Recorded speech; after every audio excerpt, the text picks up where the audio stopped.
story of Jesus, the story of Moses, the story of Muhammad. Yeah? Who the fuck knows what really happened? What's really exciting is this guy here. Mr. CoolCat, Roland Kahn, welkom. Roland, what is the feeling like when everything seems to be going according to plan? 27, I opened my first CoolCat store, which was my dream, and that became a huge success. So you need a certain amount of money to be independent, to tell everybody, go fuck yourself, including the government. I found it fascinating in your book, especially at the beginning, the influence your grandfather, as well as your mom and your dad had on your life. What influence they had. Do you know what is my definition of anti-Semitism? People that hate Jews more than normal.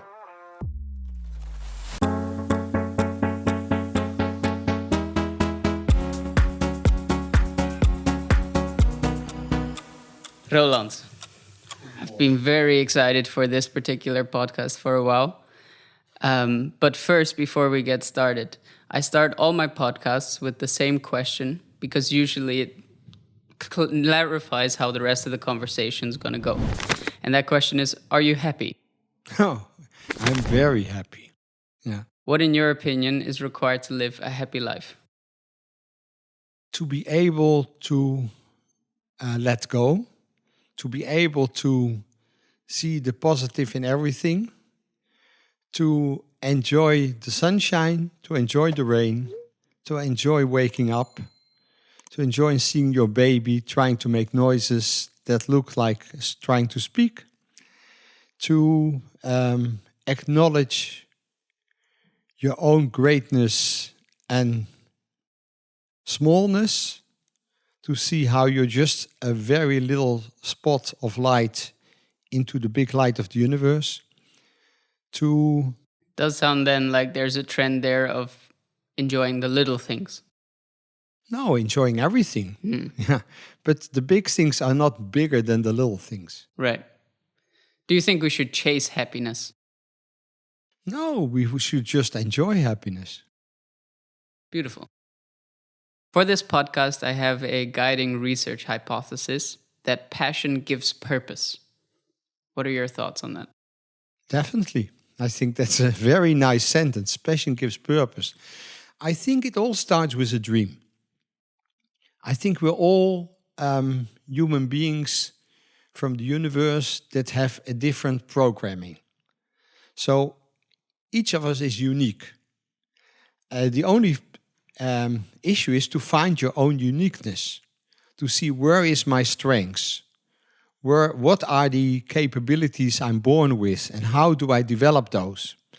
So in order to develop it, in order to develop your own potential, you should find your dream. So this is my potential. How do I turn my potential into a dream? How do I turn my dream into a purpose? How do I use my passion and power to realize my purpose? And I'm one of the fortunate people to be able to have been doing that over the past 70 years of my life. What exactly is that purpose? Well, the first thing is to be part of humanity and to make my light help shine on the world, to make the world a more enlightened place. And my qualities in specific are that I'm a creative entrepreneur. And so it started with the dream that when I was 16 there was no money, and I started working in a boutique, which we're talking 1968, and there was not anywhere the offer that we have now.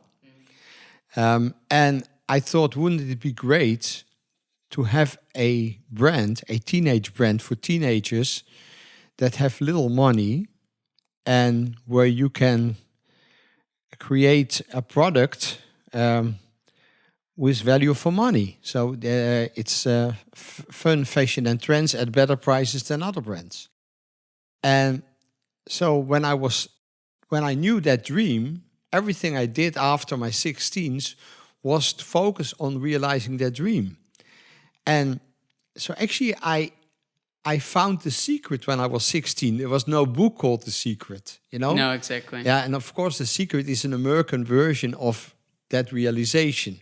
Yeah. Yeah. And we are from Europe, especially in Holland, we are less, how would you say, promotional. Yeah. We are less loud. Yeah. So our dream is more modest. Yeah. Which in a way is wrong. In another way is right. You know, there's no right and wrong, actually. There is just our way. And so having that dream, having found that dream, you start putting that dreaming in the universe. You tell everybody, I'm going to start a chain for teenagers. And then you see that most people have a lot of negative energy.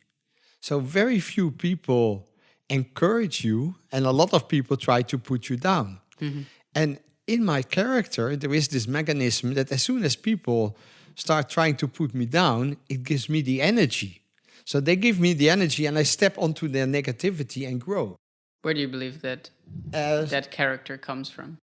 Well, that's my fortune, you know. It's like we all get like universe gives you qualities. Yeah. And you can, I mean, I have no idea. Maybe we'll ever find out if and how that programming with all those billions of people is done. You know, it's like, can you imagine you are born as an outcast in India?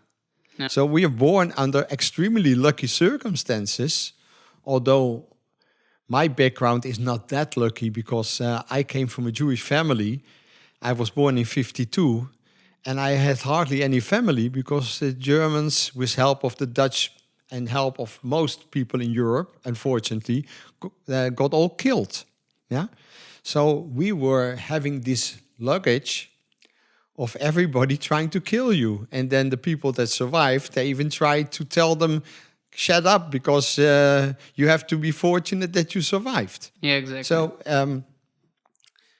in a way, I believe in the positive of the human being, but if the human being is led by the wrong people, a lot of negativity happened. But anyway, let's go back to the positive story of the dream. And so I had this dream and I started working for a very big department store. And I started doing trainings and courses. And so I finished my high school at 17. And then I started working because I knew my purpose. And I believe, although I do believe that if you have the study capacities to study, but on the base of our education, we learn young people the things they don't even had to know 20 years ago. So we learn people the wrong skills. Yeah, we don't learn them to cooperate. We don't learn them empathy. We don't learn them. We don't teach them manners. So we teach a lot of rational things. What is the river called? The Rhine or whatever. Who gives a fuck? Yeah. I mean, you just Google it, you will find it. Yeah, exactly. Even languages, although I believe languages have to do with culture, but we need to teach people how to use their creativity, how to use their humanity. And even big people like Mr. Yo Ma from Alibaba in China, who was a school teacher, they all, and people like Musk, they all have the same opinion as I have. We have to change the learning system so that young people get better skills. But anyway, I found my dream so I could adjust my learning curve to the skills that I needed in order to exercise my qualities. So then at 24, I started my first little boutique. And then at 27, I opened my first CoolCat store, which was my dream. You know, hey man, you're a CoolCat was an American expression for somebody that looks great. Yeah. And that became a huge success. Yeah. I was a millionaire when it was in my 27th year. And, you know, what does that... I don't believe that money makes you happy. Anymore or always have? No, I believe money makes you free. And I wanted to be independent. So you need a certain amount of money to be independent. To tell everybody, go fuck yourself. Yeah. Including the government. Yeah. Which is in my opinion, the biggest criminal organization in the world. Yeah, Why? I mean, government is real criminality. Yeah, and it's not that they're born criminal. They No, get no. into the system, they become criminal. Power corrupts in a huge way. Mm-hmm. But so I developed those skills, and then during my trip, making success, making money, when I got independent, I could use my qualities to help others. We started a foundation. We started helping children in India, where we produced. I also believe that when you are born with certain qualities, that you should share them. So I can offer people what I know and what I do. That doesn't mean they can be as successful as me, because you need, apart from creativity and passion, you need another quality.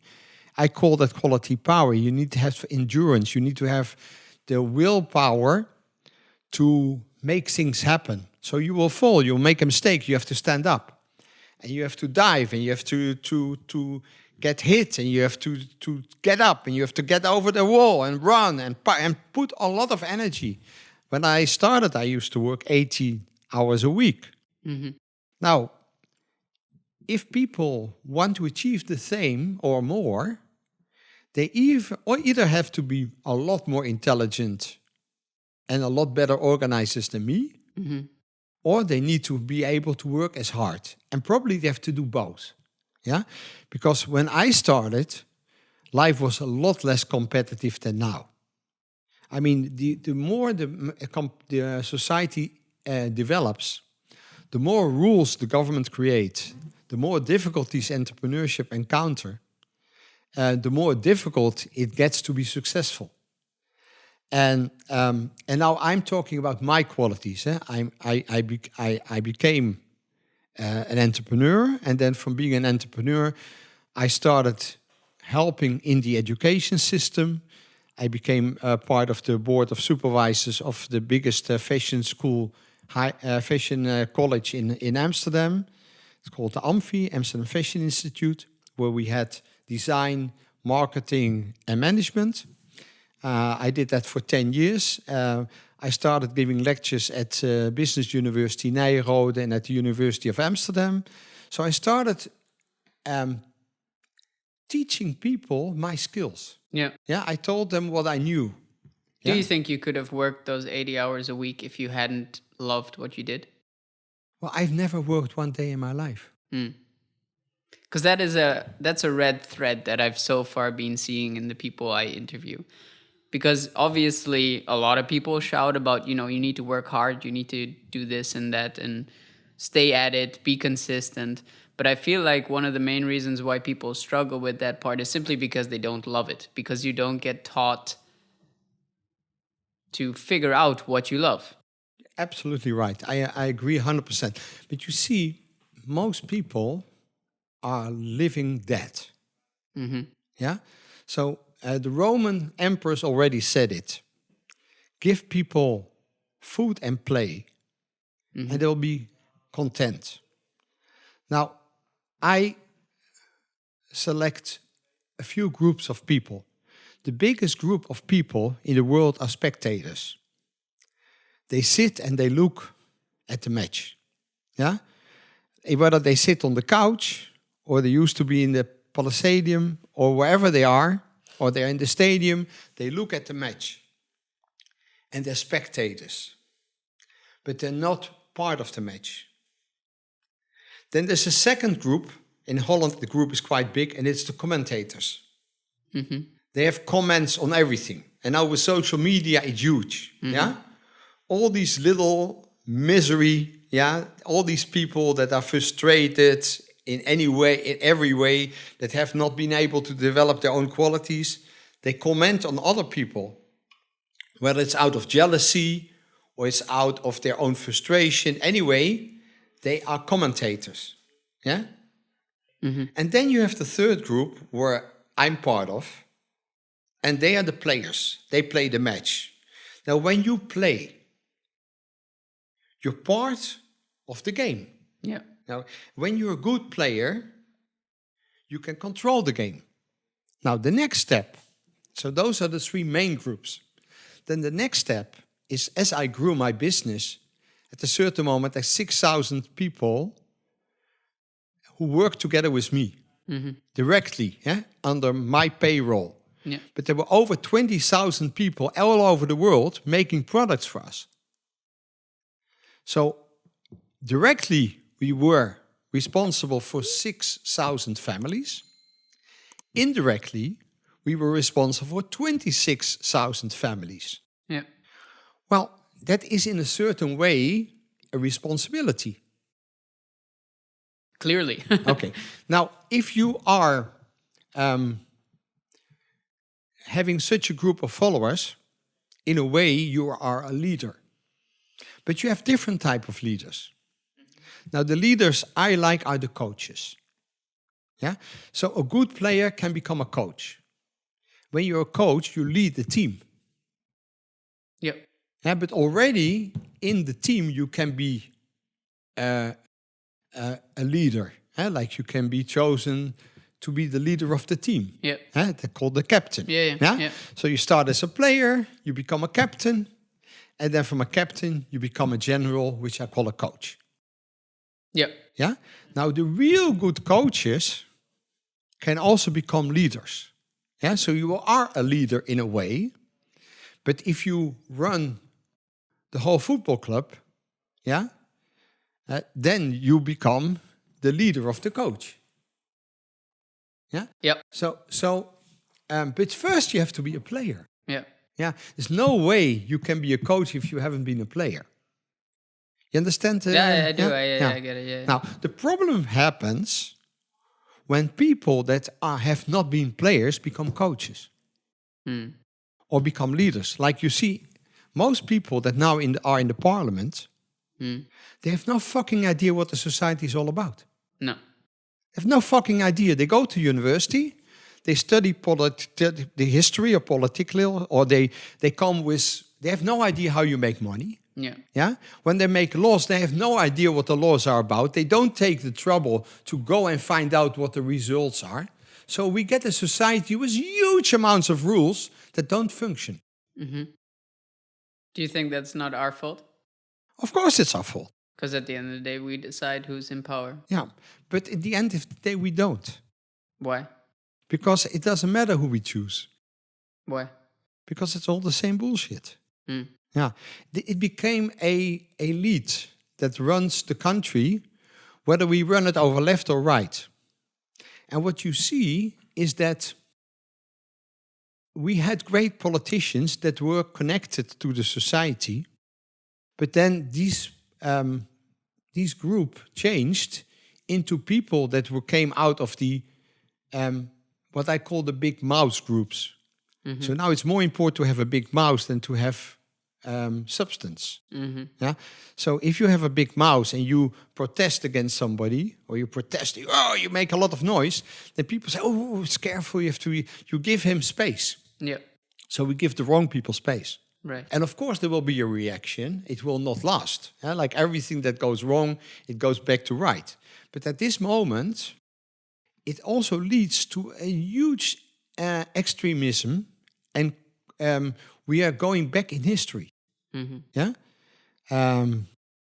So you see that in order to be an enlightened society, you need freedom, you need creativity. Yeah.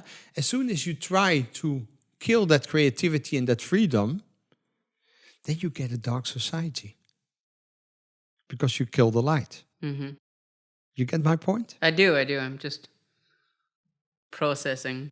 And of course, I'm exaggerating to make it more clear. Yeah, to make a point. It's not that black and white. No. Yeah, but if you see what happens is that about 20% of the world, is Muslim. Nothing against Muslims, nothing against Islam. But 20% of that 20% is very extreme. Yeah? So you see, they go back to laws that worked 1400 years ago, but don't work today. So that extremism, that looking back into history, trying to find old values because new values don't work for these people. Because new values are frightening, because then you give space to people. Oh no, let's not give space to people. Let's grab the power. Yeah. Yeah. Now, if you grab the power, you're a dictator. Then how do you keep power? By not giving anyone else space. By killing everybody who has a different opinion. Mm. Now, but if you kill everybody that has a different opinion, what will happen? Anarchy. Yeah, right. Retaliate. At a certain moment, people will turn against you. But at this moment, this extremism has a huge influence on the whole world. Because people see there is, at this moment, democracy is very limited in the world. Yeah. Yeah. China has no democracy. Yep. The biggest democracy in the world is India, but is it really a democracy? Debatable. There's too many people that cannot read and write. No, exactly. Yeah. That makes it very difficult to make it. It's like the religions that became very big because people couldn't read and write. But that is what, in my opinion, is often the flaw in democracy. It's that everyone has the right to vote. And that means that on the one side, that's good. But at the same time, that also means people who are uninformed make decisions. Yeah. And there I agree and disagree. Okay. The danger is that the intellectual people find themselves more worse than intellectual. So what I think where it goes wrong is that democracy has the obligation to inform and teach. Mm-hmm. So a real democracy has the obligation to make sure everybody can read and write. That's the first job a democracy has to do. Then the second thing is there should be freedom of press and there should be equal powers where people can be able to express their opinion without any limitation. Do you think that's still possible? Yes, in a way it is possible. You see Switzerland works perfect. And you see Singapore works perfect. It just means that... I'm referring particularly in this case to the freedom of speech part. Yeah. Because I feel like especially that part has been majorly oppressed in the past few years. In contrary, I think there is much more freedom of press. Okay. And there is much more... I mean, look all social media. The danger is only that we have made it possible for people to anonymously spit their opinion. And then you see that the dark forces of human beings come out. Yeah. Because people, when they cannot be caught or they can be anonymous, they come out with all their frustration and negativity. Yeah. So what I never understood is we need a number for everything. We're registered for everything. Yeah. So we should register social media. Everybody that comes on social media can only log in with their own code. And that's the code, so you cannot go on and pretend to be somebody else. Yeah. Then you will see that a lot of the shit will not happen. Because I believe basically most people are okay. Yeah. It's just that we give them the space not to be okay. So we have to create the light and the okayness instead of creating the darkness. Yeah. Well, very beautifully said.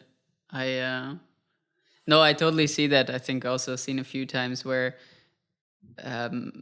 I didn't, but other social media influencers or something, they get some sort of negative comment and then they figure out whose telephone number that is, call them up and end up talking to them, asking why they post something like that. And then all of a sudden they don't have the balls anymore to be as big man and share toxic information. So I think that would be an amazing solution if something like that would be possible. But the funny thing is that most problems you can solve in a simple way. But the danger of the intellectuals is they like to accelerate.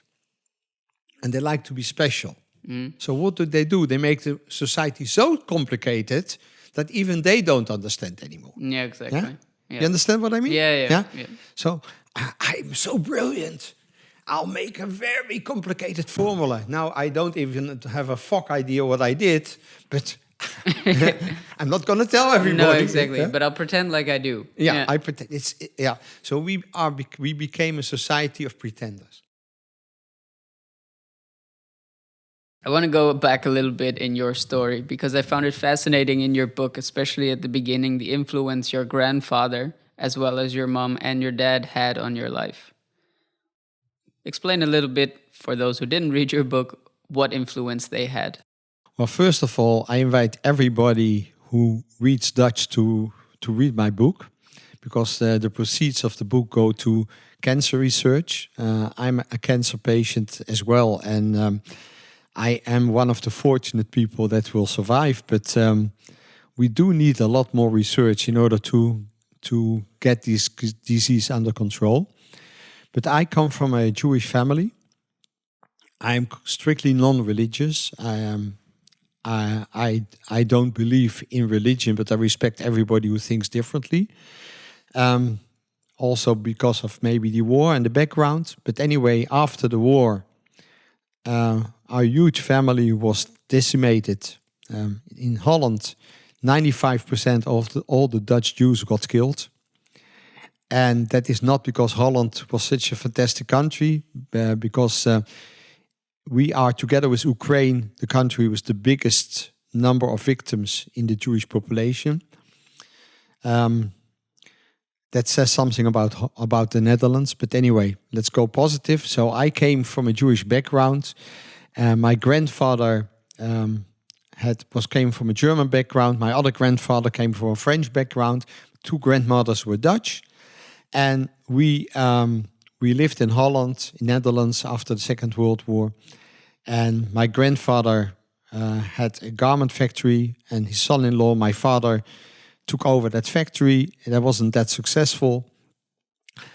He went broke, and when I was 14, and that motivated me tremendously because we came from a family of all entrepreneurs. My other grandfather was a textile importer. He was French, and he imported French textiles. I mean, the French love to work with the French. And so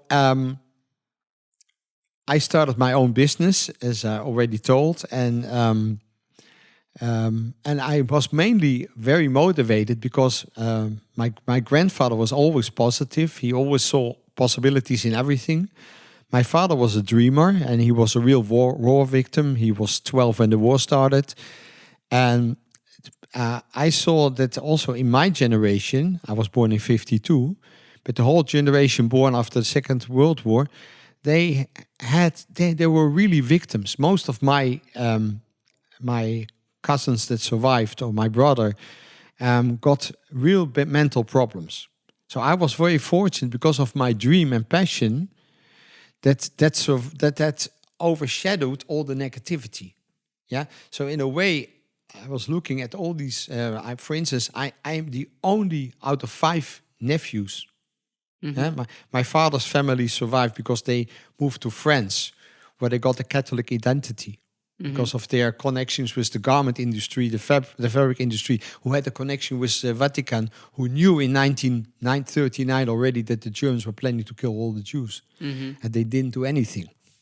Yeah? I'm not talking about individual great priests, but the institution, the church, is a criminal organization as well. And I can...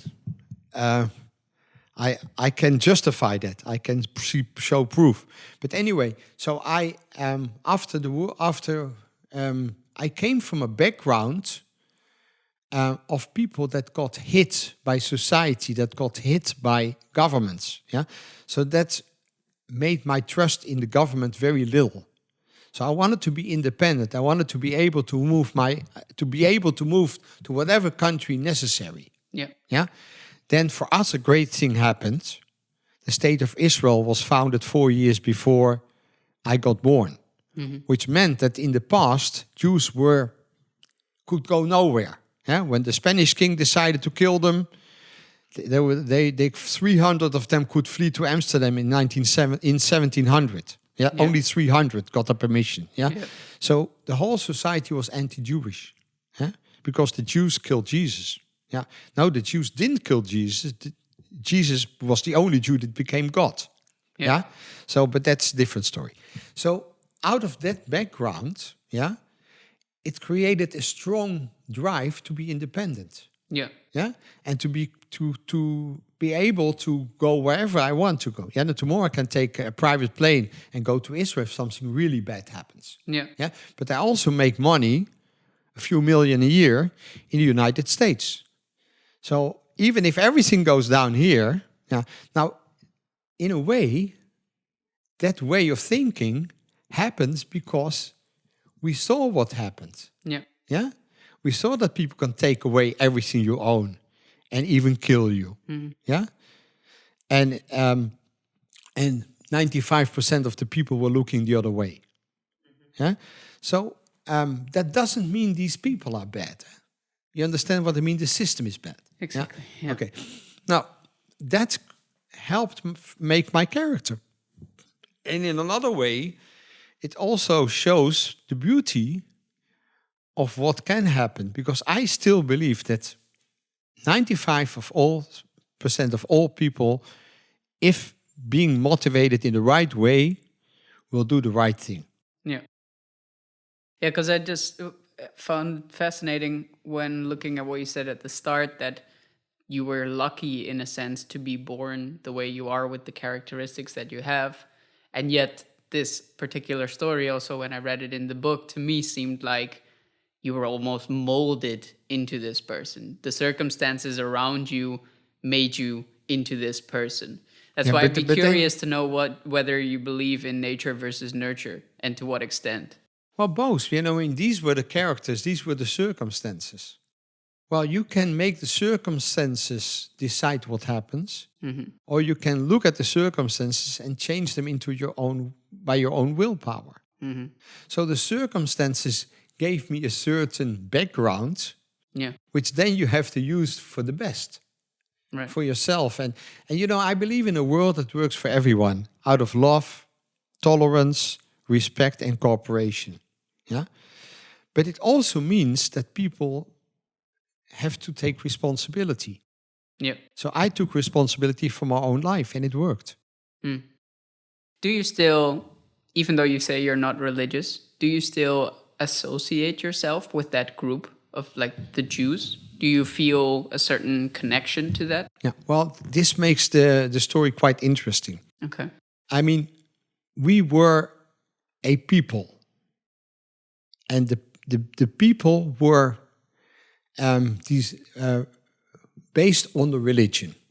So there were the Jewish people with the Jewish religion.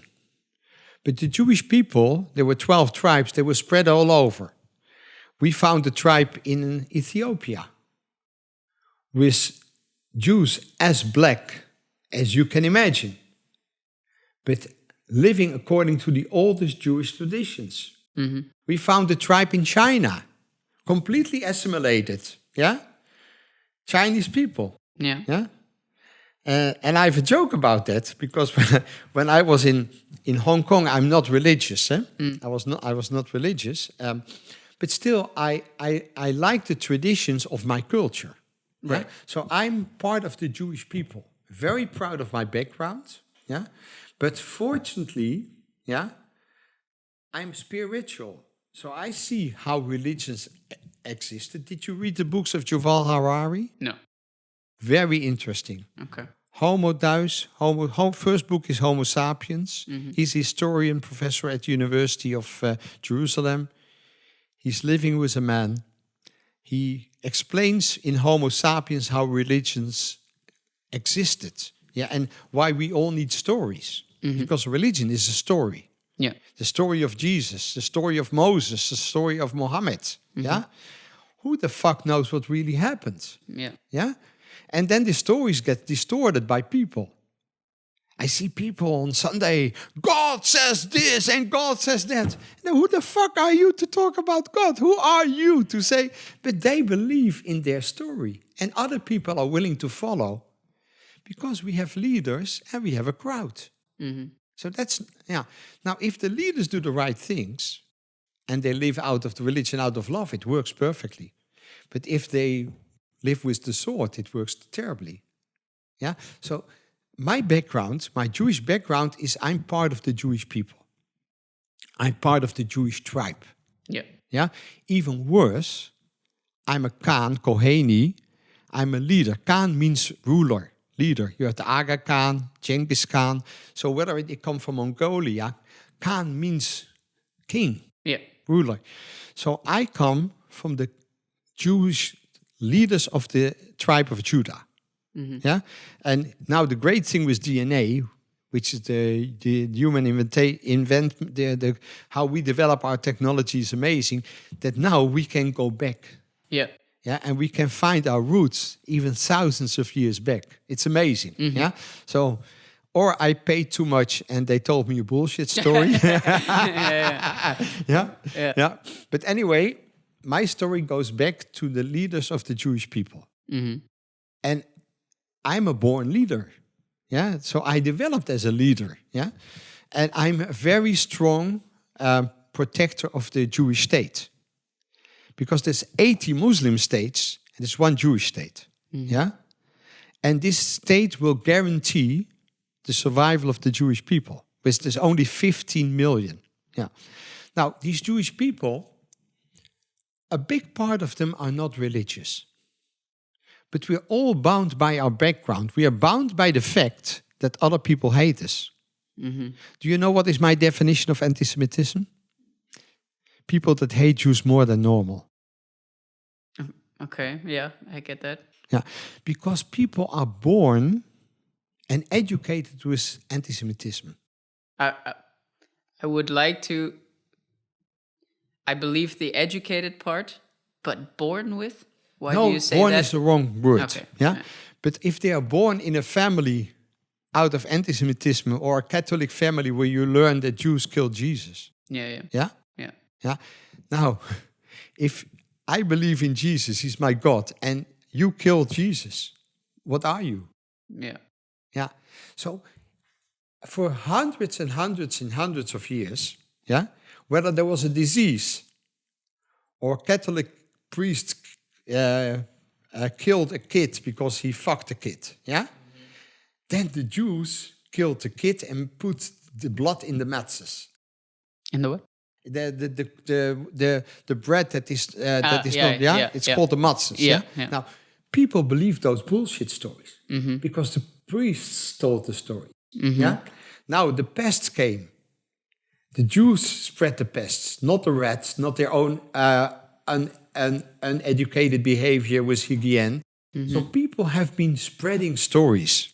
Yeah. And now the bad thing about Jews is there's so little in every country. Yeah. Now, they don't have any voting power. Yeah? I mean... to make a difference. To make a difference. Yeah, exactly. So politically, they are completely useless. Yeah. Yeah? So, what a great gift that we can blame the Jews. Yeah? Why do you think that is? Why? Well, in a way, it is also because we are part of the light of the universe. Yeah. So a lot of people are jealous. Yeah. Yeah.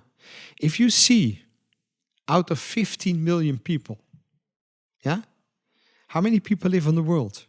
8 billion by now, I think. So how much is 15 million out of 8 billion? Yeah, not a lot. less than 2 per mile. Yeah. Yeah. 20% of all the Nobel Prizes go to Jews. Yeah. We're not famous for making money. We're famous for being extremely creative and extremely wise. And you know why that is? Because we learn to discuss. Out of our culture, my grandfather asked me questions. And when I asked him a question, he answered me with a question. Yeah. When my children ask me questions, I answered them with a question. We learn each other to learn and to be curious. Yeah. Now, if you're curious, are you open-minded? Then everything's possible. Then everything is possible. So I wouldn't say that we are more intelligent than other people. We are not. But we are more open-minded. We're more creative. Yeah? And out of that creativity, whether it's in science, whether it's in music, yeah, even when it's in business, yeah, it's the creativity part that makes us shine. And by making us shine, we shine light on the world, and then a lot of people don't like to see the light.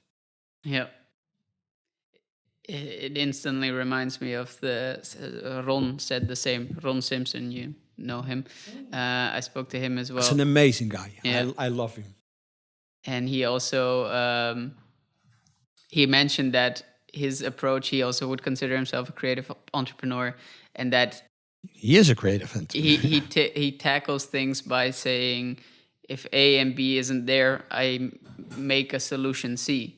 And that's so fascinating that now comes back in what you say as well, that the answer to getting becoming successful, would you say that? Oh, yes. Well, Ron and me, we're soul brothers. Yeah, but he's the younger generation. Yeah. I love Ron. He is... And you see, both of us, we like to give back to the world. Yeah. Ron is setting up an academy for young creative people. So instead of keeping our knowledge to ourselves, we're willing to share it with everybody. Yeah. Yeah. And that makes us only richer, not poorer. Yeah, exactly. I think some people may, as a hater on the outside, may say that's luck. Okay. What would you say to people who say that? They're right. Ah, okay. Basically, everybody's right. Yeah. So in a way, it is luck to be born with a Jewish background. Yeah. If you have the power to be able to handle everything that thousands and thousands of people that say, "Oh, the Jews are gay. All the Jews are gay," or Hamas, all the Jews have to be killed by the gas.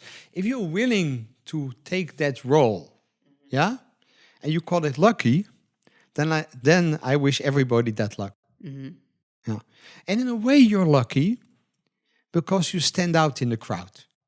Yeah, you realize that you cannot depend on the crowd. You have to depend on yourself. Yeah, and that's a huge strength. Yeah, major. Yeah. So in a way, yes, I'm lucky to be born with a Jewish background, but I can also tell 20 reasons why it's not luck. Yeah. So again, it's perception. It's how you stand in life. Yeah. Yeah. The half full glass, the half empty glass. Yeah. Very nice. At some point, obviously, CoolCat really takes off. And I believe it was, I didn't even understand the top value, but it was worth a lot of money. You will go on to buy America Today, or I think that was your own venture, right? No, America Today I bought. And MS Mode as well? I bought, the rest all I bought. Exactly. Yeah. What is the feeling like when everything seems to be going according to plan in regards to your whole CoolCat investment, MS Mode, America Today? What is that feeling like? Well, first of all, it didn't go according to plan. It went a lot better. But when you have success, it's like you fly, but you fly without a plane. You fly on your own power. You get free from the gravity and you're able to move above. And that's an amazing feeling. It's an amazing feeling to be able to create something and a lot of people like it. And out of reward, they buy your products. Out of buying your products, you make a big profit. Making a big profit makes you rich. Yeah, and I mean rich in money. Yeah. Because some people are so poor, all they have is money. Yeah. But it helps you to create a huge freedom. Yeah. The freedom of being able to fly. Yeah. And that's an amazing feeling. Did you ever do a free fall? No, sadly not yet, but I intend to. That's something that's an amazing experience. Yeah. I did that, I would say, approximately 8 or 9 years ago. I was just over 60. Yeah. And in a t-shirt, 30 degrees. yeah. Yeah. And 3,000 meters high. Yeah. And you drop and you see the skyline. And getting out of the plane is like, what am I gonna do that really seriously? Yeah. Yeah. It's like it's a fear. But then you do the step and you jump out. And there is a parachutist on your back who knows what to do. But still, you take risk. Yeah. Now, I think the bigger the risk, the bigger the reward. I could imagine at that particular top, you feel almost unbreakable. Like nothing can destroy you. And I believe at that exact point, cancer comes along, right? And you end up getting cancer. No. The cancer I got out of negativity. And what negativity was that? First, I was attacked by a minister. Okay. Who was part of the protesters? Protest. Professional protesters. Okay. Yeah? So the minister told the world, that I made people work in Bangladesh under bad circumstances. I read this story. I don't employ anybody. Yeah, I employ a few people in Bangladesh. Yeah, we have our own office. Yeah, but I don't employ the people in the factories. Yeah, it's this huge criminal political world that makes this happen. Yeah, and so it's more the fault from the minister than my fault. But then people like to blame. Yeah. So I threatened to put her in court. Yeah. And so she pulled back her big words. Yeah.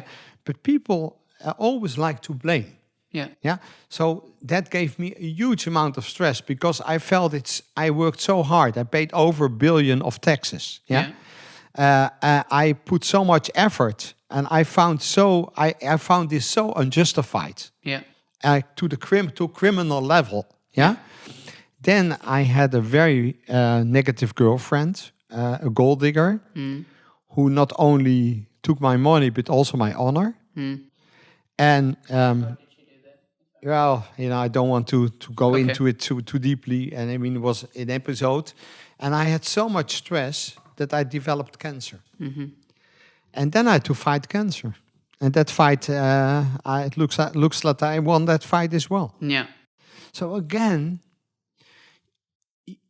Now I have negativity in my life, but then I express it by talking about it, leaving it, letting it go. It's no longer part of your system. Yeah. So you have to get rid of all the negativity, spit it out, spread it out, shout it out. Yeah. And sleep like a child. Speaking of children, you recently became a father. Yes, amazing. Congratulations. Thank you. I suppose at the point that this episode will come out, it will by then be knowledge, but my girlfriend is also pregnant at the moment. Congratulations. Is that your first? Yeah. Oh, wow. That's amazing. Yeah. Look, those are my 3 big children. My 2 sons took over the business 2 years ago. Yeah. So I'm now the advisor, a little bit longer than 2 years ago, but we had been running the company for 5-6 years together. Yeah. I developed cancer when I was in 2117. Yeah. And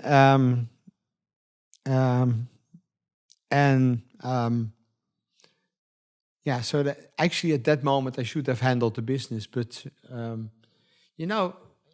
it's also a huge responsibility.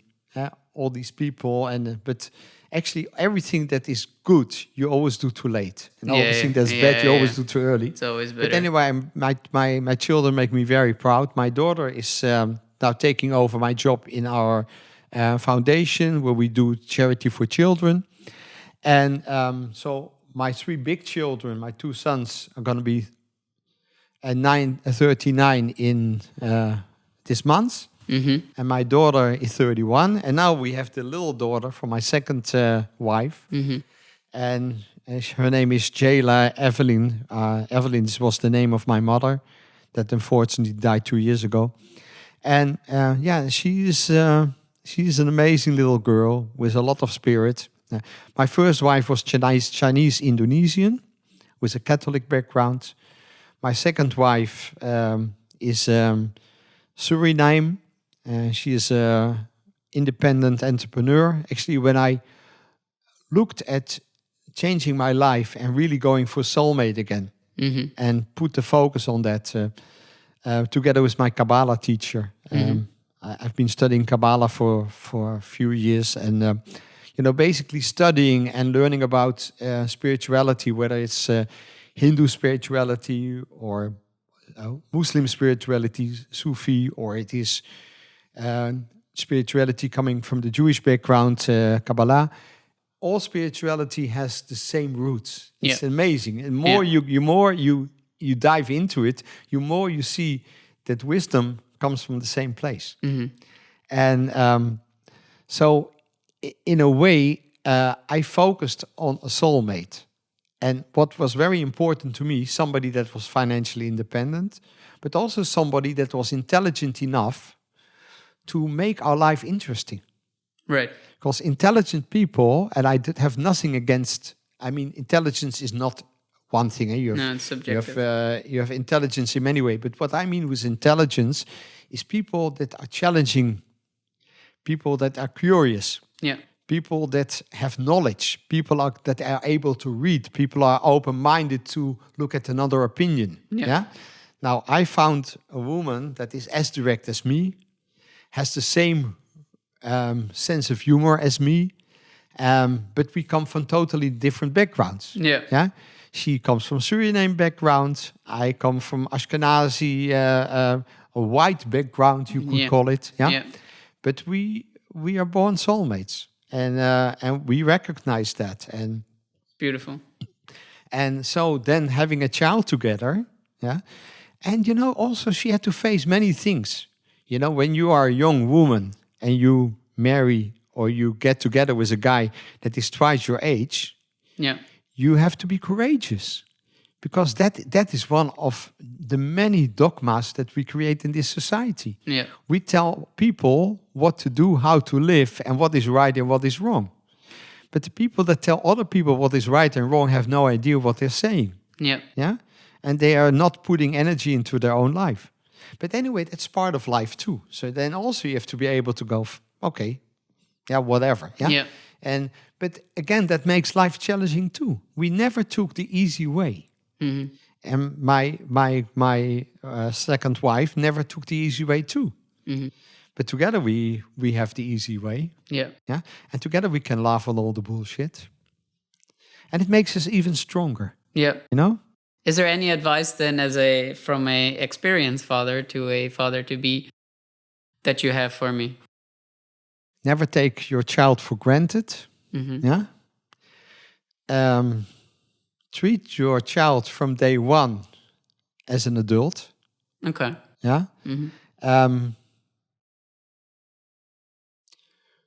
Respect every moment, and also I would say document as much as possible. Okay.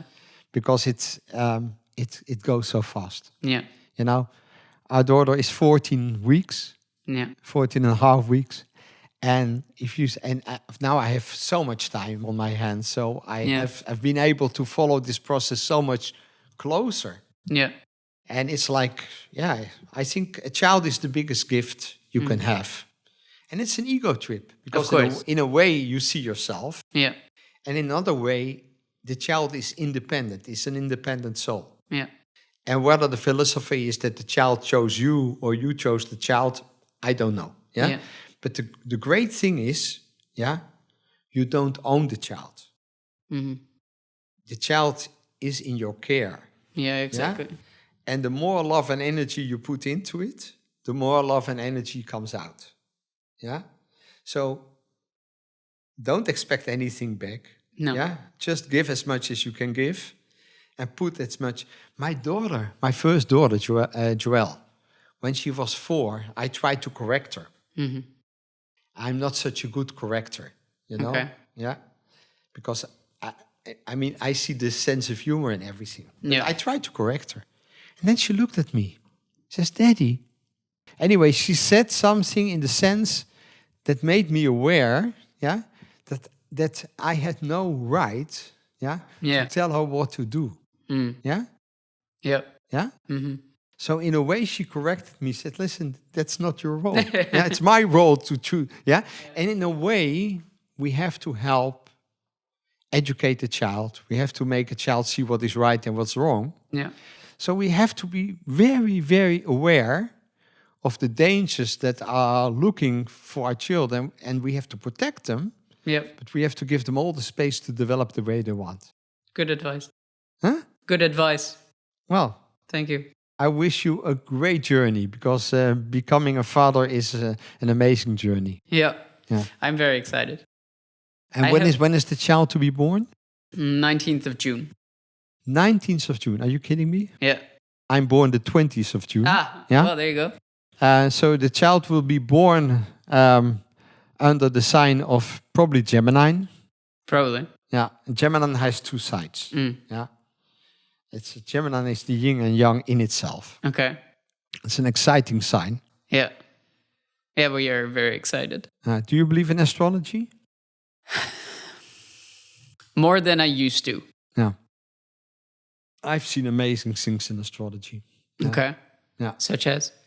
Well, there is a connection between the planets and our role. Like you're born with a certain DNA, a certain base of energy, a certain base of, and astrology in a lot of countries is a universal study. In India, people study 6 years to become a master of astrology. Yeah. Yeah. Now, another thing is that we in the West, we have learned to depend on ratio. Yeah, although lots of people go to church, but still we depend on ratio. Yeah. Yeah, our whole spiritual side has been underdeveloped. We have learned to listen to what we say, but we don't have learned to listen to what really has been said. We don't look people in the eye. We don't really see. Mm-hmm. And then there's another level of energy that we don't receive. Now, when you start looking at that, like in Asia, people are much further in that road. Yeah. When you look at that and you start listening to what really comes in, yeah. When we sit, you send me energy, yeah. I send you energy. The way people come in, their attitude, the whole thing. There's so much energy that we spread, but we have not learned to be able to receive it. And that's an interesting thing. So I focused on that since the 90s, that I started traveling to India in 86. Yeah. And the more you travel to Asia, the more you see how much wisdom comes from there. Yeah. There's also totally different medical science. True. Yeah. And so there is so much science over there, and we have not been able to combine those sciences together enough. No. I made my experience on that when I lived in Bali for half a year, where, So long story short, a friend of ours had an accident. She fell off her scooter, and we were in a village, and this village ended up dabbing some sort of grass on her. And at the time we were like, oh, here we go. You know, she's going to end up getting a major infection in her leg, putting weird grass on her leg. And actually, in the end, she ended up healing much quicker than she ever would have with like bandage. If you see in the woods of Suriname, Yeah. there's so much medicine and so much know-how that we have completely lost. Yeah. We live in an interesting world. For sure. I have 2 more questions. Obviously, the podcast is called The Quarter Life Crisis. Obviously, the podcast is called The Quarter Life Crisis. Okay. Would you say you had a quarter life crisis? I would say I had a life crisis in the period that I divorced my ex-wife. Okay. I was 55, 56. Mm-hmm.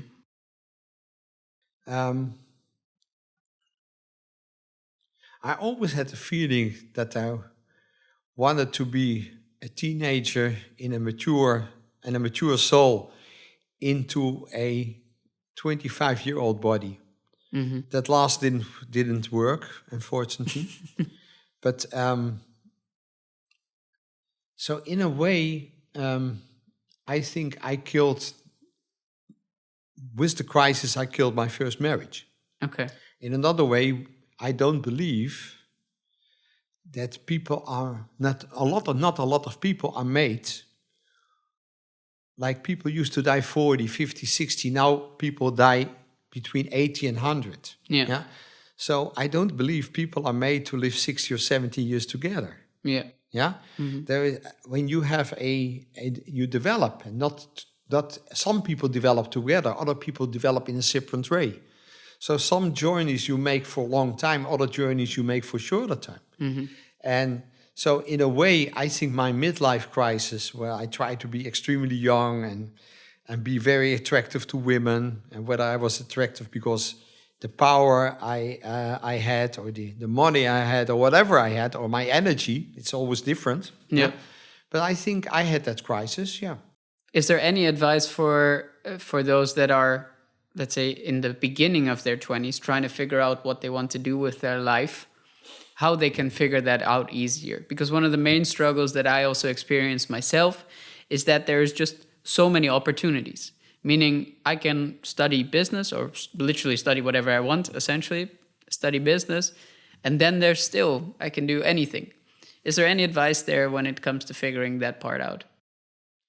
Well, I think the first thing is to be able to go back to your own values and to realize that this is also a phase. And when you can look at the face and laugh about it, say, oh, it's so funny that I act like this, and make it light, and not take it seriously. I think when you're able to laugh about what you do and you are able to make it relative, then it will not be that problematic. But it's part of nature, because we change our, you as a man, it looks like when there is the old lion that runs the crew, and there's the new young strong lion that will take the lion and fight the lion, and he has to give his position.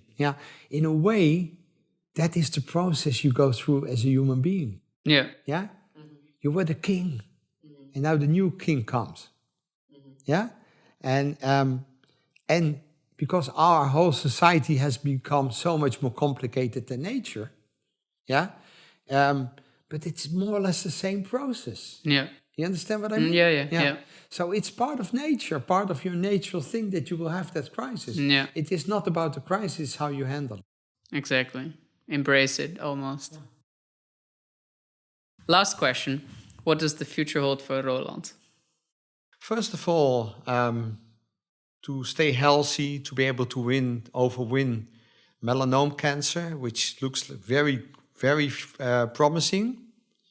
I think I'm in the last stage of fighting the disease, thanks to an amazing team helping me, and amazing doctors, amazing research, amazing new developments on melanoma cancer. So I'm again very fortunate to live in this moment. So the first thing is to stay healthy. The second thing is that I hope to celebrate the 30th birthday of my daughter, which means I have to make it to 100 years on this planet. It's a Jewish wish to wish you 120. And then the other party that gets the wish has to say, and I hope you are at my funeral. So you wish each other a long life, but just living is not enough. Giving purpose to your life, being a good coach to my daughter, being a good example to all my children and to everybody who wants to look at what I have to offer to society and to the world, and being able to make a joke about everything, especially about yourself. Beautiful. I wish you a long and happy life in that case. I want to thank you for your insights and wisdom today. I imagine it will be very helpful, and definitely was for myself. Thank you. I want to thank you for the opportunity to express what I can express, and I think you had a very nice energy, and you asked really interesting questions, and I do hope that you give me the link, and I can also listen to other stories and interviews you did, and I wish you the double of what you wish yourself. Thank you.